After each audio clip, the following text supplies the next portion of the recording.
Most men, even men who have been in intimate relationships for decades, have a significant blind spot when it comes to understanding what their partner is actually experiencing at the most intimate moments of their time together. Not because they do not care.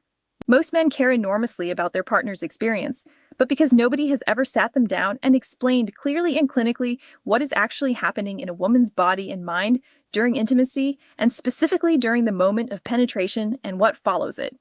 That blind spot has consequences. Not dramatic ones usually, but quiet, cumulative ones. A gap that develops over time between what a man thinks is happening for his partner and what is actually happening.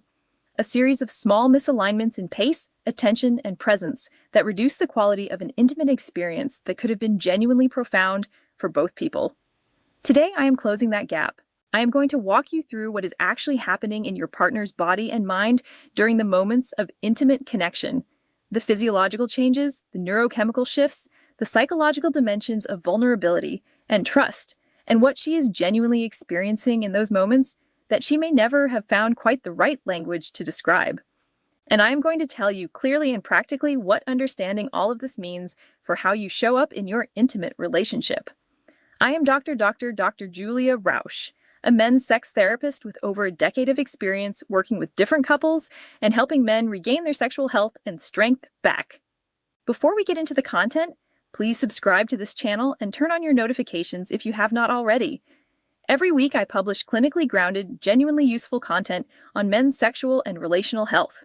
Share this video with a man who deserves to have this understanding. And now, let us begin. What is happening in her body before penetration and why this determines everything. To understand what a woman experiences during penetration, you first need to understand the physiological state her body needs to be in for that experience, to be what it is capable of being. Because penetration experienced in a body that is fully and properly aroused is a qualitatively different experience from penetration experienced in a body that is not. And the difference is not subtle. Female arousal is a process that unfolds over time in a specific physiological sequence. It cannot be rushed without consequences. And understanding this sequence is the most important clinical knowledge a man over 60 can have about his partner's sexual experience. The process begins in the brain. Arousal is initiated by the nervous system in response to psychological, emotional, or physical stimulation, or some combination of all three. When arousal begins, the parasympathetic branch of the autonomic nervous system activates and drives increased blood flow to the pelvic region. This vascular response is the engine of everything that follows. As blood flow to the pelvic region increases, the clitoral complex, which includes not just the small external glands, but the full internal structure of crura and vestibular bulbs that extend along the vaginal canal, becomes engorged with blood. This engorgement increases the sensitivity of every nerve ending in the region dramatically. The vestibular bulbs, which lie on either side of the vaginal opening and along the vaginal walls, expand and create a narrowing and heightening of sensation at the vaginal entrance. The vaginal walls begin producing lubrication through a process called transudate, where fluid is pushed through the vaginal walls by the increased blood pressure in the surrounding pelvic vasculature. Adequate lubrication is both a sign of arousal and a functional requirement for comfortable and pleasurable penetration. Simultaneously, a process called vaginal tenting occurs.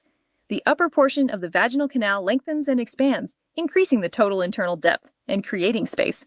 The cervix, which sits at the upper end of the vaginal canal, lifts away from the vaginal opening as the uterus rises slightly within the pelvis. This tenting effect is essential because without it, deep penetration will cause the penis to contact the cervix directly, which for most women is uncomfortable to genuinely painful.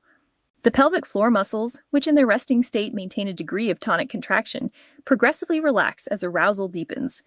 This relaxation is what allows the vaginal opening to soften and widen, making penetration not just possible, but welcoming and pleasurable rather than resistant. It is worth noting that pelvic floor relaxation is not automatic or involuntary in the absence of full arousal. It requires the specific neurological conditions of deep parasympathetic activation that only genuine, unhurried arousal produces. A woman who is physically present but not psychologically safe, or who is aroused but has been rushed before the arousal process is complete, will not have fully released the pelvic floor musculature, regardless of how willing she appears externally.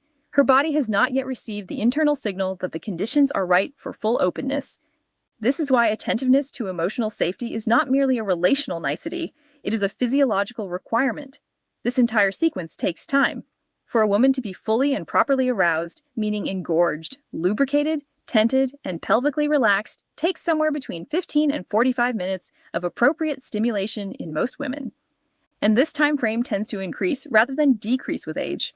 For women in their 50s and 60s, hormonal changes associated with menopause and menopause affect the speed and completeness of this arousal process, typically requiring longer rather than shorter arousal time, and often requiring deliberate supplementation with lubricant regardless of arousal level. When penetration occurs before this physiological preparation is complete, the experience is different in every measurable way. The vaginal walls are less sensitized. The tenting has not fully occurred, meaning depth of penetration causes discomfort. The cervix has not lifted, creating a risk of painful cervical contact. The pelvic floor is not fully relaxed, making penetration itself resistant rather than welcoming. And the neurochemical state of arousal has not reached the level at which all of the signals that make the intimate experience deeply pleasurable are fully active. For men over 60, understanding this is particularly important because of what it means for the pacing of intimate encounters. The urgency that many men feel around maintaining an erection, the anxiety that the window of opportunity might close can create a pressure to move quickly from arousal to penetration that directly works against the physiological preparation that makes penetration good for her.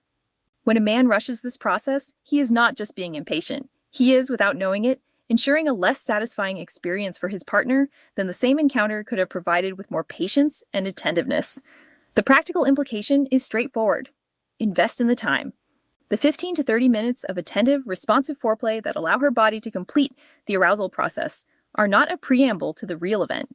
They are a non-negotiable component of the real event, the part that determines whether what follows is genuinely pleasurable for her or merely tolerable. What she experiences during penetration, the physiology and the psychology.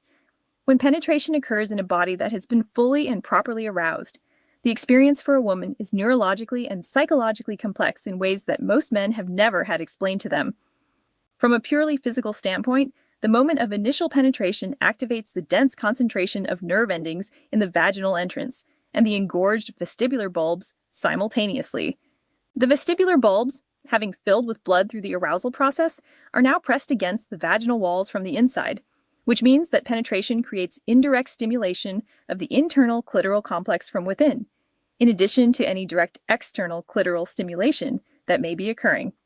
This is why penetration in a fully aroused woman produces sensation that is qualitatively different from and considerably more intense than penetration in a woman who is not yet fully aroused.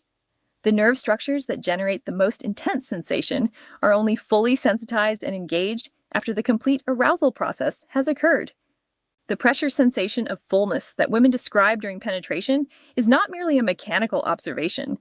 It is a neurological event produced by the simultaneous engagement of multiple sets of nerve endings throughout the vaginal canal and pelvic floor, creating a distributed deep sensory experience that is quite different from the localized surface intense sensation that characterizes external clitoral stimulation. Many women describe this internal sensation as grounding, the sense of something that settles and centers rather than excites and stimulates in the way surface sensations do.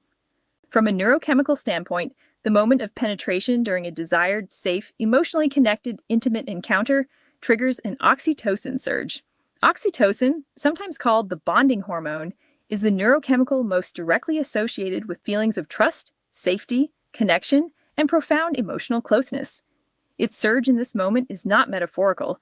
It is a documented biological event that produces a specific emotional state, a sense of being fully met by another person, of the gap between two separate individuals being bridged in a way that feels physically and emotionally complete. This is why the emotional and relational context of the intimate encounter has such a powerful effect on what experiences during penetration. Oxytocin release is amplified by emotional safety and genuine connection when she trusts you, when she feels genuinely desired rather than merely used. When the relational environment between you is characterized by care and attunement, the neurochemical experience of penetration in that context is substantially richer than the same physical act in an emotionally cold or disconnected context. The practical implication is that the quality of your emotional presence in the time leading up to and during intimacy is not separate from her physical experience of it. It directly shapes her neurochemical experience. The man who is genuinely present, genuinely attentive, and genuinely invested in her experience is creating physiological conditions in her body through the amplification of oxytocin and the activation of her parasympathetic nervous system that produce considerably more pleasurable sensation than the same physical acts performed by a man who is distracted, hurried, or focused primarily on his own experience. The trust dimension, what she is giving you in that moment. There is something about the moment of penetration that most men have never been invited to think about from her perspective. And I want to address it directly because understanding it changes how a man shows up in intimate moments in a way that nothing else quite does. The physical vulnerability of penetration being entered by another person requires a degree of physical and psychological openness that has no male equivalent. To snorts, allow another person to enter your body requires trust. Not just the general trust of a relationship, but the specific trust of being in a state of complete physical openness with another person who is larger and physically stronger than you. The body has to actively choose to be permeable rather than defended. The muscles of the pelvic floor, which in their natural resting state are protective and contained, have to fully release and open. This does not happen involuntarily when trust is absent. The body knows the difference. For women over 50, who often carry the additional layer of body image anxiety that accompanies the physical changes of aging, this vulnerability is more consciously present than it may have been in younger decades. She is more aware of her own body. She is more aware of how she is being seen and the degree to which she feels genuinely and specifically desired by you in this body at this age is directly relevant to how safe it is for her nervous system to be fully open. I want to say something here that I consider one of the most important things I share with the couples I work with. The physical changes of aging in women are real, and many women in their 50s and 60s have absorbed cultural messages suggesting that those changes make them less desirable, less worthy of intimate attention, less worth seeing.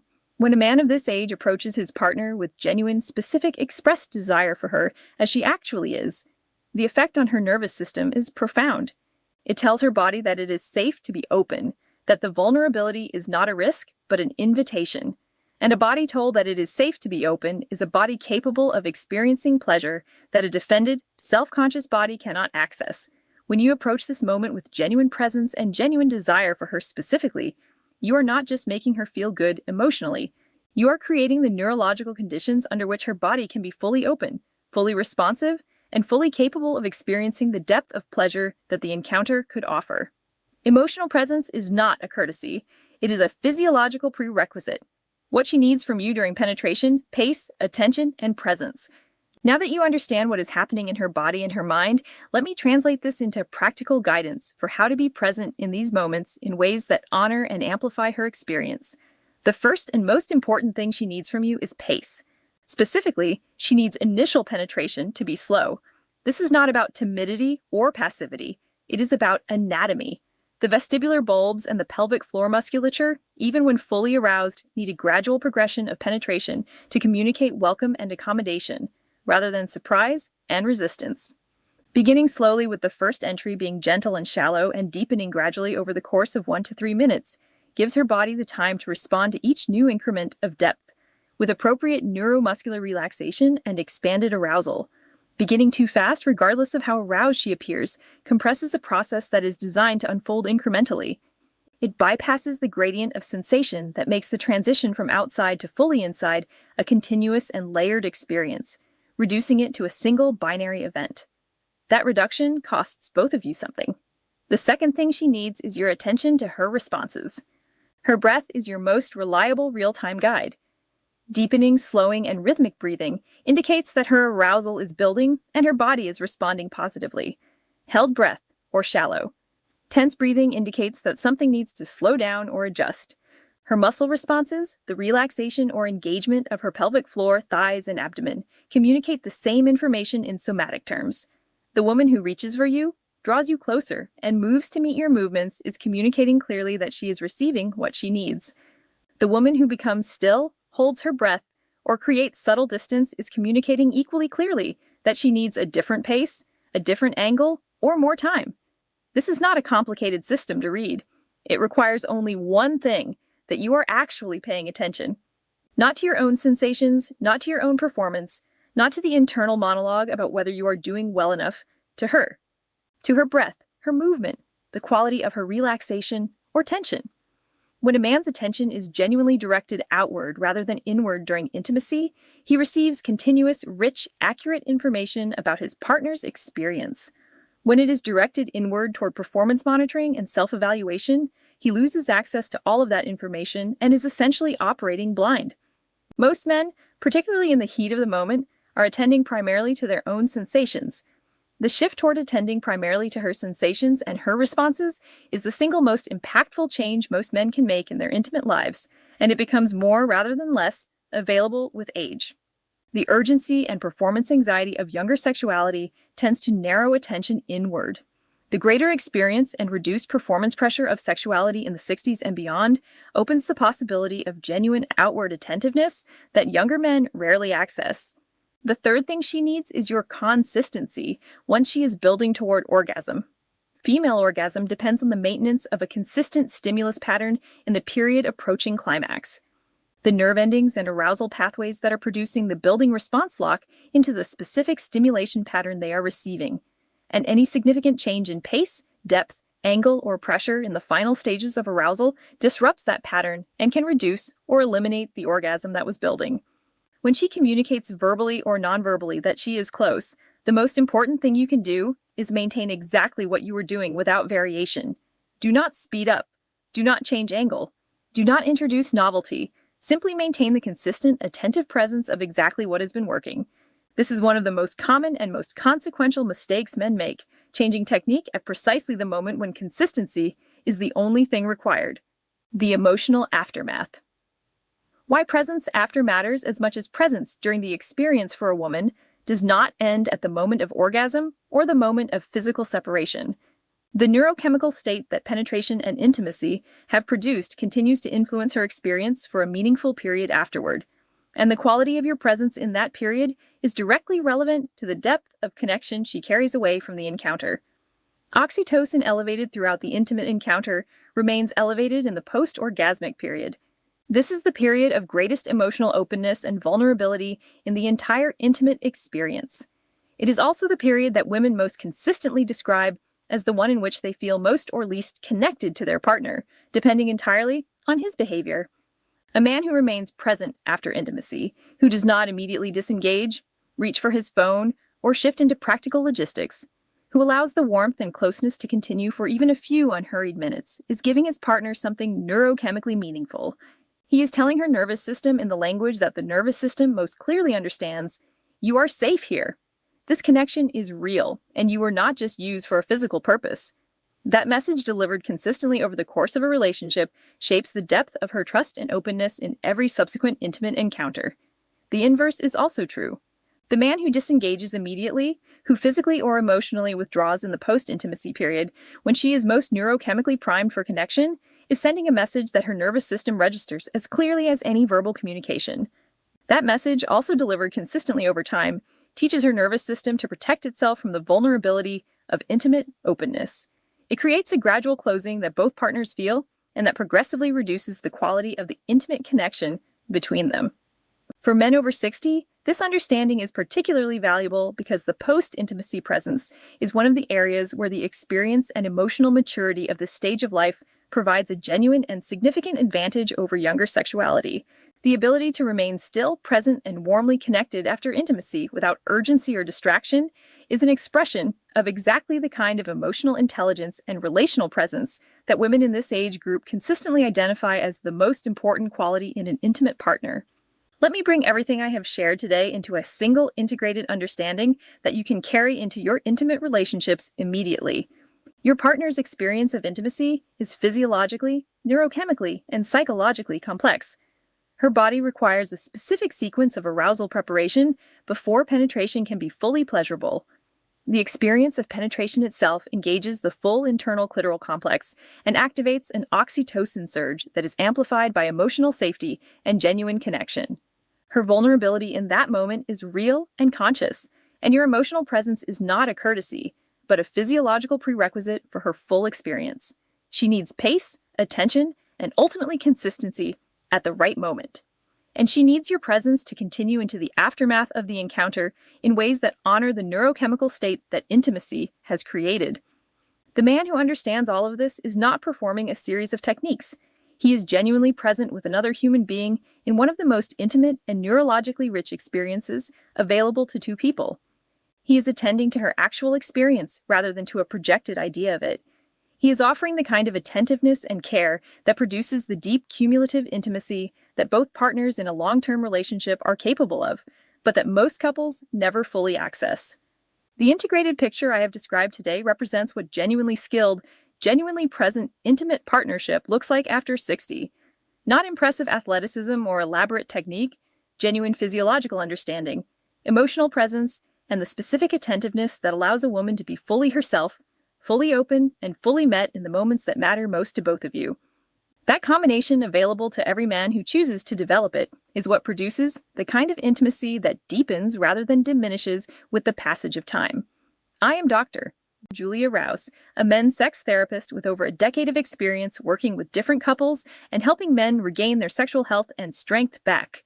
If today's video gave you something genuinely new and valuable, something that shifts how you show up for your partner in your most intimate moments, please do 3 things right now. Hit the like button because it helps more men find this content when they most need it. Leave a comment below and tell me what aspect of today's conversation most changed your thinking, because I read every single comment and your responses shape what I create for this community every week.